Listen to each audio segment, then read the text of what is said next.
Lock Ah Tam was born in September 1872 in Canton, southern China. It was the year of the monkey, a sign associated with intelligence, confidence and ambition, but also, at times, competitiveness and secrecy. Very few records survive of his early life, and there is nothing in historical record to tell us what kind of boy he was or what hopes his family may have had for him. As a young man, he found work as a ship's steward on a British mail boat, sailing the established trade routes between South China and Britain's major ports. He learned English fluently and later settled in Cardiff, South Wales, where he ran a boarding house for Chinese sailors near Barry Dock. It was in Cardiff that he met 20-year-old Catherine Morgan, the daughter of local butcher Isaac Morgan and his wife Ellen. The couple married in 1905 and set up home at 218 Butte Road in Tiger Bay, a busy multicultural dockland district where Greek, Chinese, Irish and French families lived side by side. Later that year, in December 1905, their son Lock Ah Tam was born. Their daughter Doris followed in 1906, and 2 years later came Cecilia. Catherine would give birth to another son, but he died in infancy. By 1910, the Tams had moved to Birkenhead, across the River Mersey from Liverpool. Birkenhead was a bustling port town, alive with the sounds of the waterfront, men shouting as they hauled cargo, the constant churn of ships, and the cries of gulls overhead. A melange of languages drifted through the dockside streets, carried in with each new arrival. Liverpool was home to one of Europe's earliest Chinese communities, and many Chinese seamen who had worked for shipping firms like the Blue Funnel Line chose to settle there permanently. Around Pitt Street, Frederick Street and Cleveland Square, boarding houses, cafes and laundries sprang up to serve the growing community, and the district became known as Chinatown. Conditions were often cramped, and some lodging houses held as many as 100 men, with up to 10 sharing a single room. Gambling and opium smoking were common, part of a dockside underworld that thrived in overcrowded back streets. Tam and Catherine lived in a 3-storey house at 122 Price Street in Birkenhead, in a working-class neighbourhood. At this time, Tam was working as an agent for a Hong Kong shipping company, whose office was located above a shop at number 4 Pitt Street in Liverpool. Every morning, he crossed the River Mersey by ferry to reach the office. Alongside this, he was building a reputation as a shrewd and capable businessman. He ran 3 boarding houses in Pitt Street, earning the nickname the King of Liverpool's Chinatown. For a short period, Catherine's married sister, Mary Fu, lived with the family, and they were also joined by a servant, Margaret Singh, known as Maggie. Lock Ah Tam's success continued to grow, and he became one of the most prominent figures within the Chinese communities of Liverpool and Birkenhead. He frequently acted as a police interpreter, assisting Chinese sailors who spoke little or no English, and later worked as a supervisor for the Ocean Steamship Company in Birkenhead. On occasion, he helped local police trace Chinese sailors who had deserted their ships. He also founded a social club in Pitt Street, known as the Chinese Republic Social Club, which provided recreation for sailors far from home. Those who knew Tam described him as hard-working, generous and devoted to his family. However, as his wealth increased, he began keeping guns in the house for protection. Tam's daughters, Cecilia and Doris, attended a ladies' college in Liverpool, and by 1916, Tam had become a naturalised British citizen. He was prosperous enough to send his 11-year-old son Lock Ling to school in British-occupied Hong Kong, where he would later qualify as an engineer. It was important to Tam that his son learn Chinese and maintain a connection to his ancestral homeland. Then, in the summer of 1918, there was an incident that would later take on enormous significance. On 11th of August, Tam dropped into his social club for a drink and a game of billiards. At some point during the evening, a group of drunken Russian sailors forced their way inside and a fight broke out. In the chaos, Tam received a severe blow to the head with a billiard cue, an injury serious enough to confine him to bed for 2 weeks. He appeared to recover physically, but those close to him noticed changes in his behaviour. He became increasingly irritable and drank heavily. There were sudden bursts of temper, and on one occasion he smashed a glass in a pub for no apparent reason. On another, he quarrelled with a taxi driver and had to be restrained, though he apologised afterwards and said he had no memory of the incident. Despite these episodes, he remained outwardly respectable and continued his business activities. At times, he was approached by criminals involved in smuggling opium and cocaine from New York into Liverpool, but he refused to take part. In 1924, Lock Ah Tam invested £10,000 in a new shipping venture, the equivalent of well over £500,000 today. The enterprise failed, and he was declared bankrupt. Around the same time, he bought a double-barreled shotgun and took up game shooting, inviting both Chinese and English friends to shooting parties in the Cheshire countryside. By now, Doris and Cecilia had both completed their education, and Doris had secured a position as a secretary to a Merseyside businessman. In November 1925, Lockling returned home from his studies in Hong Kong.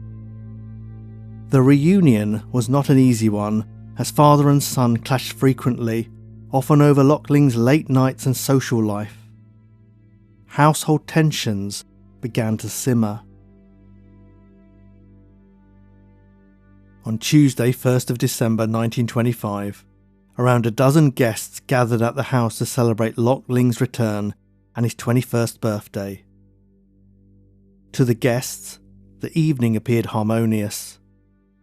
At 8:30 p.m, a Cantonese dinner was served, accompanied by champagne and whiskey.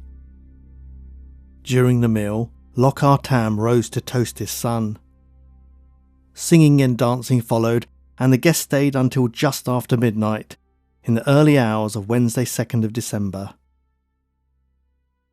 At 12:50 a.m, Lockling had just gone to bed when he heard raised voices from his parents' room. Alarmed, he and his sisters went downstairs, finding their father in a state of agitation, shouting and gesturing wildly. An argument erupted. Lockling accused him of striking their mother, which Tam furiously denied. When Lockling threatened to take his mother away from the house to safety, Tam ordered everyone out of the room. Catherine and her daughters withdrew to the first floor sitting room, while Lockling ran out of the house to fetch a neighbour.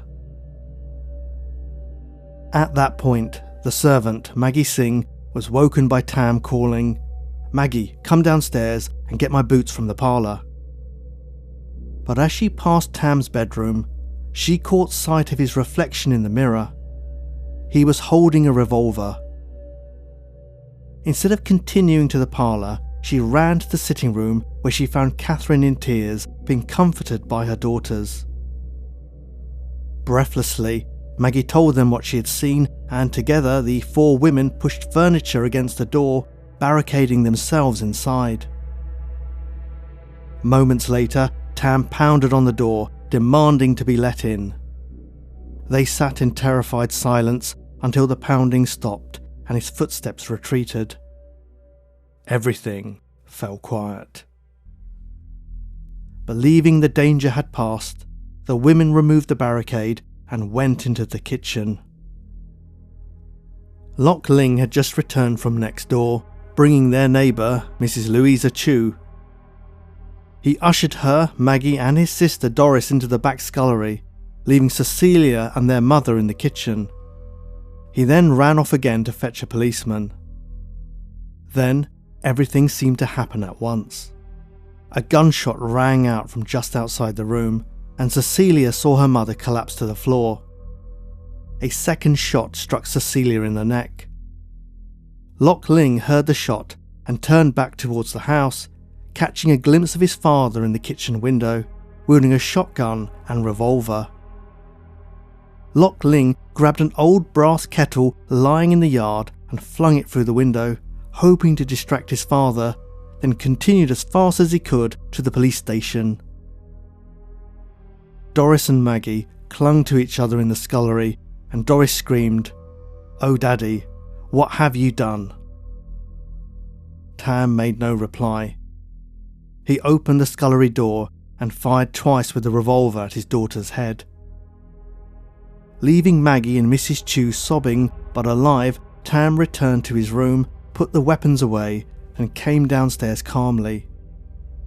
He then went out into the street and used a telephone box to call the police. By now, it was 1:45 a.m. "I have shot my wife and children," he announced. The startled operator immediately connected him to Birkenhead police station.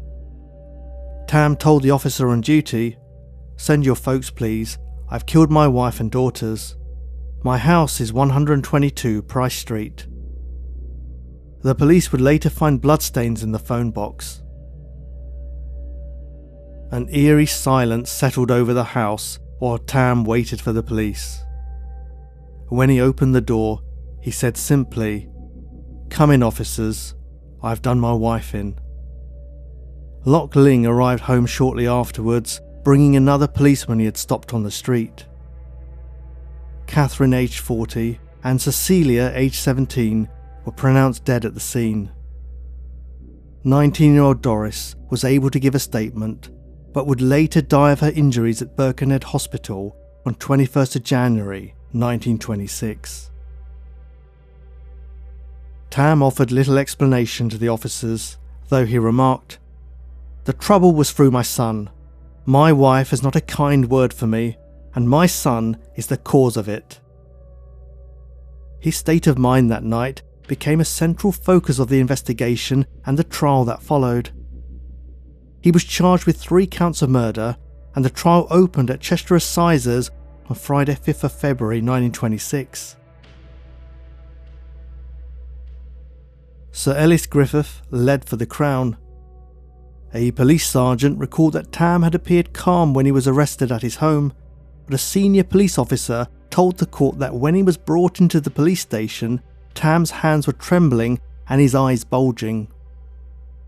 Lock Ling gave evidence that his father had been drunk on the night of the murders, though he added that he was a good husband and father when sober. The attending sergeant maintained that Tam had not been intoxicated at the time of his arrest, though party guests confirmed he had been drinking champagne and whiskey. One, a Belgian toy maker named Frank Denny, agreed with the sergeant, saying he did not believe Tam had been under the influence. Tam's friends, family and the wider Chinese community raised funds to secure the renowned defence barrister Sir Edward Marshall Hall, hiring him with the largest legal fee paid in a murder case at that time. Marshall Hall entered a plea of not guilty on the grounds of insanity, arguing that the 1918 head injury from the billiard cue had affected Tam's brain and left him susceptible to seizures. He added that the stress of losing a substantial sum in a failed business venture had further strained the defendant's mind. The barrister urged the court to consider that no sane man would commit murder without motive and then phone the police calmly afterwards. Dr. Ernest Reeve, from a psychiatric hospital in Lancashire, testified that Tam had experienced a state of unconscious automatism due to epilepsy aggravated by alcohol. In his passionate closing speech, Marshall Hall told the courtroom, "It turned a man, a mild, lovable and peaceful man, into a raving madman, absolutely and entirely motiveless. He killed those whom he loved best. Yes, there is no doubt he did it, but at the time he did it, he was insane." 2 prison medical officers challenged the defence's medical evidence, arguing that the crime was committed under the influence of alcohol rather than insanity. They suggested Tam had been motivated by jealousy over his son's position and influence in the household. The jury deliberated for just 15 minutes before returning a guilty verdict. Tam showed no emotion as Mr. Justice McKinnon pronounced the death sentence, though some newspapers reported that tears were seen running down the judge's face as he delivered the sentence. The subsequent appeal failed. Although 100,000 people signed a petition for reprieve, the Home Secretary refused. 53-year-old Lock Ah Tam was scheduled to be hanged on Tuesday 23rd of March 1926, 10 days after the Chinese New Year, the Year of the Tiger. A friend who visited him in prison later reported that the condemned man had begged, "If I am hanged, get my body out and bury me with my wife and daughters." Lock Ling visited his father the night before the execution. Tam's final words to his solicitor were, "I now know that I have done wrong, although I did not know at the time and I have no recollection of doing anything. If I have done wrong, however, they must do with me what the law orders them to do." The execution went ahead on 23rd of March 1926 at Walton Jail, Liverpool, carried out by executioner William Willis. Tam's last request was denied and he was buried not with his family but within the prison walls. Afterwards, one of Catherine Tam's sisters delivered flowers to the prison gates, requesting they be placed on Lock Ah Tam's grave. A small act of compassion which reflected the depth of feeling the family still held for him despite his actions. In Flaybrick Hill Cemetery in Birkenhead, a tall granite headstone marks the grave of Catherine and her daughters. Tam had chosen the monument in 1910 when his 1-month-old son had died in infancy and was buried there. Today, the area of Liverpool's Chinatown around Pitt Street, where Lock Ah Tam once had his office, was heavily damaged during the Blitz. Redevelopment and wartime destruction forced the Chinese community to relocate slightly further south, around Nelson Street, where Liverpool's modern Chinatown now stands. Walton Jail was also damaged by bombs, and the murder house at 122 Price Street no longer exists. A waxwork of Lock Ah Tam was displayed at the Victoria Hotel in Pontypridd, South Wales, standing alongside notorious murderers such as Brides-in-the-Bath killer George Smith and Frederick Deeming, who some suspected of being Jack the Ripper. Lock Ah Tam, the sole surviving member of the family, is difficult to trace in historical records. He likely married a woman of mixed Chinese and Welsh ancestry named Annie Helena Lofat, and eventually left Britain to settle in China. The case remains full of questions, and some journalists speculated about a Chinese curse surrounding the events. 2 unsettling coincidences were reported in the press. A clock at the Chinese club in Pitt Street, a gift from Tam, reportedly stopped at exactly 12:50 AM on the night of the murders. On the day of Tam's sentencing at Chester Assizes, the family's 22-year-old cockatoo collapsed and died in its cage. The strange occurrences continued. Within a year of the execution, Crown Prosecutor Sir Ellis Griffith died of apoplexy in a hotel room, and defender Sir Edward Marshall Hall died of heart failure. Whatever the cause of these coincidences, the case itself remains a tragic instance of 3 deaths. Catherine, Doris and Cecilia Tam were murdered by the person they trusted most. Lock Ah Tam, husband and father, had been successful and respected in his community and had worked hard to provide his children with a good education. Whether his violent outburst stemmed from his earlier head injury, the humiliation of the failed investment and the money he lost, or the tensions created by his son's return from Hong Kong and the shifting roles within the household, we cannot say for certain. He may have felt he was losing control, something that, for a man of his generation, could have struck at the heart of his identity. In the end, it may have been a combination of factors. Either way, the result was a profoundly disturbing tragedy. You've been listening to Prash's Murder Map. If you'd like to support the show, a thumbs up, comment or review really helps. You can join me on Patreon for ad-free audio-only episodes, or sign up to my free newsletter on my website to keep up with the latest news and releases. All the links are in the show notes. Thanks for listening, and I'll see you again soon.